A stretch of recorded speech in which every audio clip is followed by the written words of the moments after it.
तो दोस्तों, आप सब जानते हैं शेयर मार्केट के अंदर लोग कह रहे हैं हड़कंप मचा हुआ है, उठापटक है,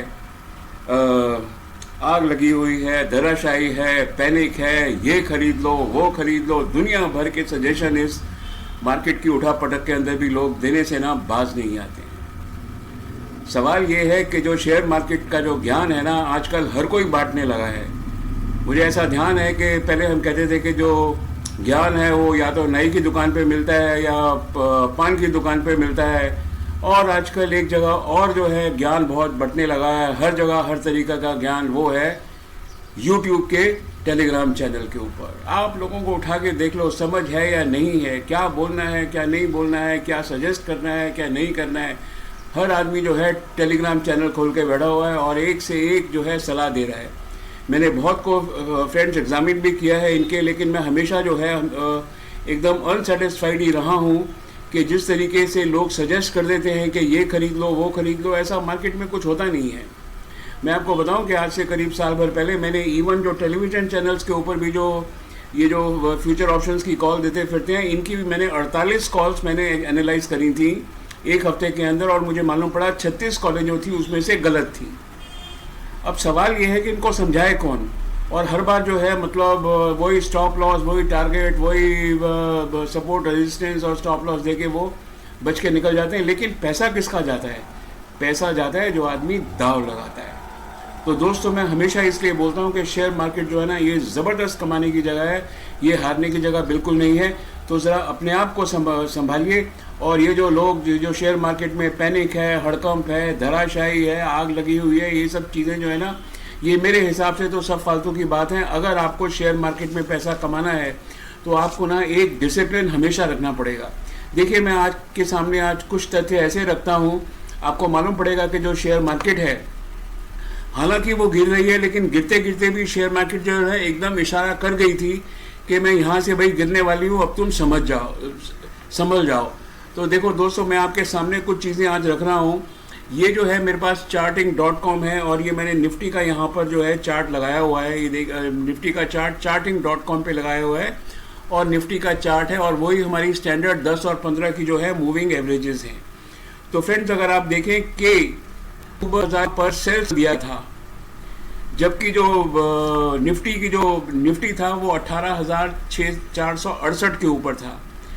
तब से लेकर और आज तक, यानी कि 18 अक्टूबर 18 नवंबर, मतलब एक महीने तक आप देख लीजिए, एक बार भी कहीं भी जो है ना बाई सिग्नल नहीं लगा है।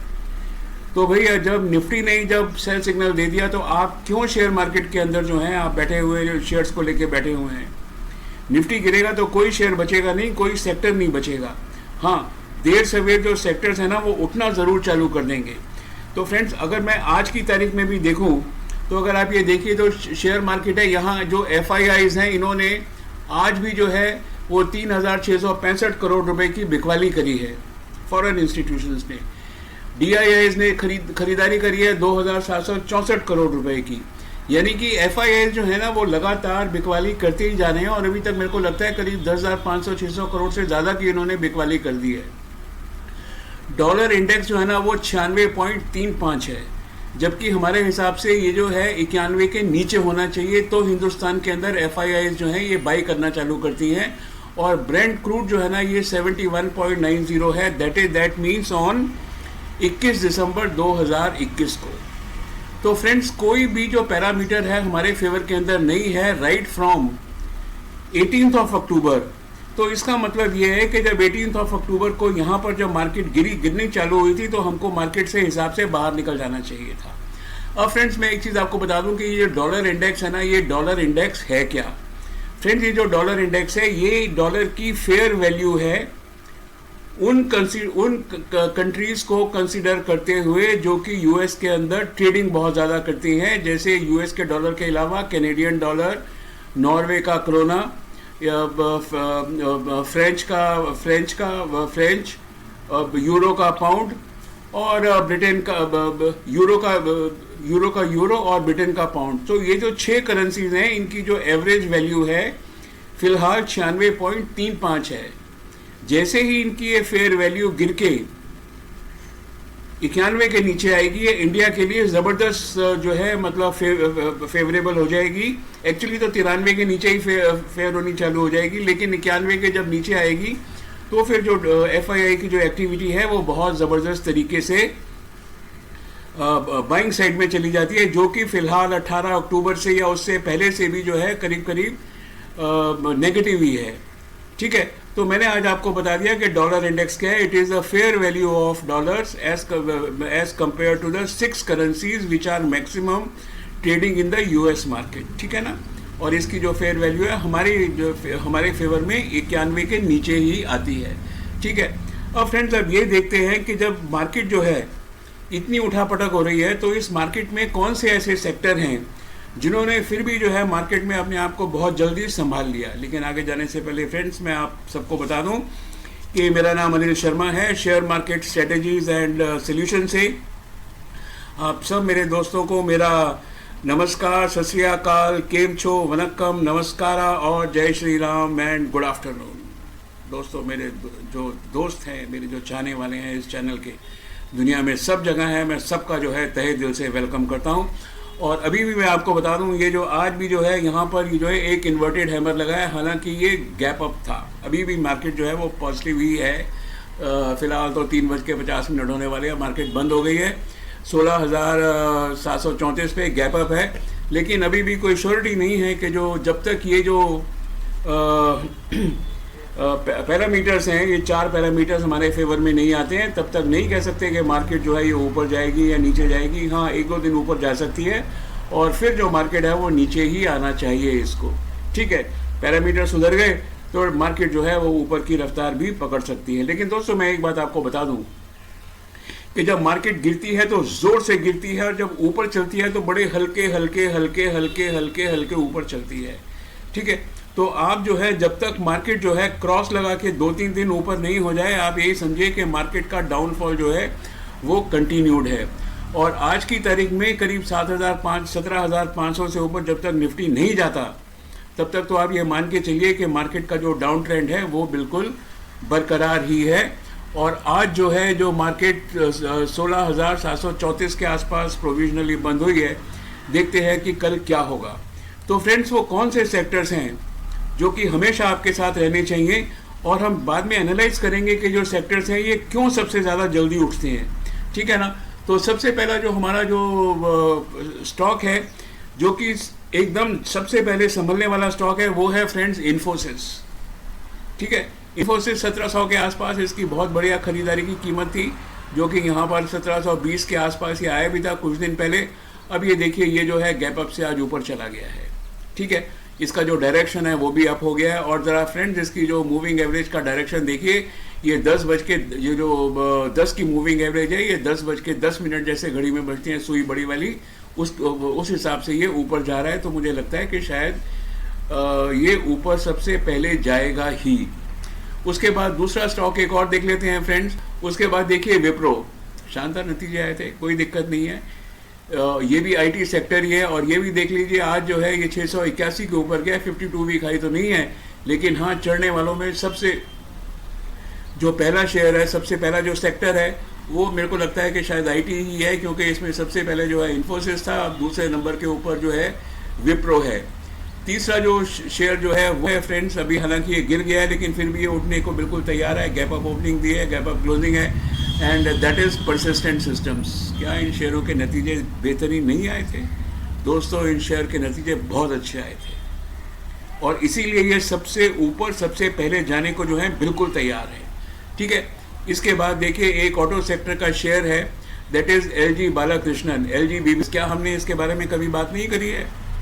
3 महीने पहले ही इसकी बात करी थी। इसके भी नतीजे जो है पिछले 4-5 क्वार्टर से या 8 क्वार्टर से बहुत ज़बरदस्त आ रहे हैं फ्रेंड्स। अब देखिए इसका ज़रा ट्रेंड अगर आप देखिए, अगर आप इसकी ट्रेंड लाइन अगर आप देखिए तो ज़बरदस्त है। और ये भी जो है जो मूविंग एवरेज है 10 की है, ये भी करीब करीब आप देख लीजिए कि 10:10 के ऊपर ही नज़र आ रही है आपको, बड़ी सुई अगर आप इमेजिन करें इसको। तो इसका मतलब फ्रेंड्स ये है कि जो IT के शेयर हैं और ये जो ऑटो एंसिलरी के शेयर हैं, आज की तारीख में ये सबसे ज़्यादा प्रेफर्ड हैं। इसके बाद दूसरा, और फिर इसको फ्रेंड्स, इस जो थ्योरी है जो मैं बता रहा हूँ, इसको बाद में हम क्रिस्टलाइज करने की कोशिश करेंगे, समझने की कोशिश करेंगे कि आफ्टर ऑल ये क्यों ऐसे हैं, क्यों ये शेयर सबसे आगे दौड़ रहे हैं। उसके बाद देख लेते हैं, फिर देख लेते हैं एक टेक महिंद्रा देख लीजिए, कंटिन्यूसली ये अप ट्रेंड के अंदर है और आज भी जो है इसने गैप अप ओपनिंग दी है। कल अगर मार्केट अगर ठीक खुलेगी तो ये फिर ये ऊपर चला जाएगा। मैं इसकी कंप्लीट एनालिसिस दोस्तों नहीं कर रहा हूँ। उसका सबसे बड़ा रीज़न है कि आज हमारा जो अंडरस्टैंडिंग है वो एक डिफरेंट काइंड की अंडरस्टैंडिंग है कि जो हमको जब मार्केट धड़ाम धड़ाम धड़ाम धड़ाम गिरती है तो सबसे पहले जो उठने वाले शेयर हैं वो कौन से होते हैं। इसके अंदर हमने देखा कि जो आईटी शेयर है वो ज़बरदस्त इसके अंदर उछाल आता है सबसे पहले। उसके बाद हमने देखा कि जो ऑटो एंसिलरी शेयर है इसके अंदर उछाल आता है। उसके बाद हम देखते हैं फ्रेंड्स गोकुलदास एक्सपोर्ट्स, ज़रा देखिए गोकुलदास एक्सपोर्ट जो है 186 रुपये से ऊपर आज भी जो है इसने गैप अप ओपनिंग और ये ऊपर दिया है और 278 इसका आज क्लोजिंग प्राइस है और 299 और या समझ लीजिए 300 जो है इसका 52 वीक हाई है। इज इट नॉट गुड है ना? इतनी मार्केट में तो अभी भी तबाही है ही, फिर भी ये शेयर जो है ये ऊपर जा रहा है। इसके अंदर, इसका मतलब इसके अंदर स्ट्रेंथ है और इसके भी जो रिजल्ट्स है वो बहुत कमाल के ही आते हैं, हमेशा कमाल के रिजल्ट्स आते हैं इसके। इसके बाद फ्रेंड्स एक और शेयर देखते हैं, वो शेयर है बोरोसिल। हालांकि ये शेयर जो है 52 वीक हाई लगा के जो है परसों इसने 52 वीक हाई 498.70 रुपीज़ पे लगाया था। आज वहाँ से तो ये 50-60 रुपये नीचे है और कल भी शायद ये नीचे ही गिरेगा। नेवरदलेस गिरेगा या चढ़ेगा ये तो कल ऊपर बाद में देखेंगे। और इसका गिरना इसलिए मैं इसलिए बोलता हूँ कि कल गिरेगा क्योंकि इसका जो वॉल्यूम है वो भी एक्चुअली कम हो गया है। तो जब वॉल्यूम भी कम है, प्राइस भी कम है, तो शेयर जो है मतलब 1-2 दिन गिरने के बाद ही शायद ऊपर चढ़ेगा। लेकिन अगर इसकी मूविंग एवरेज देखें तो जब तक इसका क्रॉस नहीं लग जाता हमको यही मानना पड़ेगा कि जो शेयर का जो डायरेक्शन है वो अप डायरेक्शन के अंदर है। तो फ्रेंड्स ये जो हमने जो शेयर्स देखे, जो इन्फोसिस है, विप्रो है, परसिस्टेंट है, टेक महिंद्रा है, गोकुलदास है, बोरोसिल है और LG BBS यानी कि LG बालाकृष्ण एंड ब्रदर्स हैं, इससे हमको क्या समझ में आता है फ्रेंड्स? इससे हमको ये समझ में आता है कि ये जो शेयर्स हैं ये वो शेयर्स हैं, वो सेक्टर्स हैं या वो शेयर्स हैं जिनकी कमाई डॉलर में ज़्यादा होती है, ठीक है ना, जिनका बिजनेस जो है ना वो इंटरनेशनल बिजनेस है, वो बहुत अच्छा है। और इनके जो जब भी रुपया वीक होता है, देखिए जब शेयर मार्केट गिरती है तो क्या होता है, रुपया तो वीक होता ही है, लेकिन जितना रुपया वीक होता है उतने ज़्यादा डॉलर्स जो है बाहर से इंडिया के अंदर आते हैं। भाई ब्लेसिंग इन डिस्गाइज है, ठीक है ना। तो आप एक बात समझ लीजिए कि जब भी रुपया गिरता है, whenever rupee is falling down, more dollars will come from US and abroad, more euros will come। और इसीलिए जो persistent सिस्टम है इसका US में इतना बिजनेस नहीं है, लेकिन यूरोप में तो भरा पड़ा है इसका बिजनेस, क्योंकि वहाँ से यूरोज आएंगे, इसलिए जो है परसिस्टेंट सिस्टम भी आज बोलता है। ये देखिए यहाँ मैंने जैसे आपको दिखाया यहाँ पर परसिस्टेंट सिस्टम्स, ये तो यूरोप में फैला हुआ है, यूएस में है नहीं, लेकिन हाँ यूरोज तो आ रहे हैं। यूरोज कोई कम है क्या? वो भी 80-90 के करीब है, ठीक है ना, या हो सकता है 100 के करीब ही हो। तो when more inflow of dollar, more inflow of euros, more inflow of this francs और other currencies like krona comes to India, friends you will find always that the share actually will go up. तो अगर मैं आज सब चीज़ को summarise करने की कोशिश करूं तो मैं ये आपको फ्रेंड्स बताना चाहता हूं कि जब गिरावट में सबसे पहले जो ऊपर चढ़ने वाले शेयर होते हैं वो शेयर्स होते हैं आईटी के नंबर 1। और दूसरी चीज़ ये है कि जो कि एक्सपोर्ट ओरिएंटेड शेयर्स हैं सबसे पहले वो चढ़ने वाले होते हैं। बाकी ये हिंदुस्तान लीवर है, ये वो है जिनकी डोमेस्टिक कंजम्पशन है, उन शेयर्स को चलने में टाइम लगेगा, नंबर 1। और नंबर 2 जो है कि आईटी शेयर्स को छोड़ दीजिए, ठीक है, और 1-2 जो मतलब जो मेडिकल फर्म्स हैं उनको छोड़ दीजिए, ठीक है ना। बाकी सब के सब आप देखेंगे जो शेयर्स हैं वो धीरे धीरे धीरे धीरे धीरे धीरे ऊपर चढ़ेंगे, लेकिन ये जो शेयर है ना they will just go like rocket up. In shares के अंदर निवेशित रहिए आप। आपको मालूम पड़ेगा कि जो आपका जो कमाई है इन शेयरों में सबसे ज़्यादा और सबसे पहले इन शेयरों में आपकी कमाई होगी।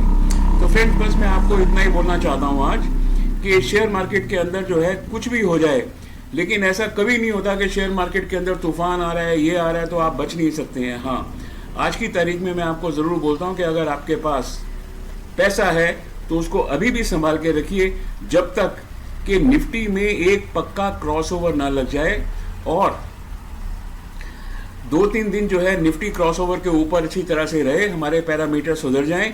इसके बाद आप देखेंगे कि आपका जो शेयर मार्केट में जो पैसा है वो प्रॉपरली ज़रूर लगेगा। So friends, thank you very much and have a nice day.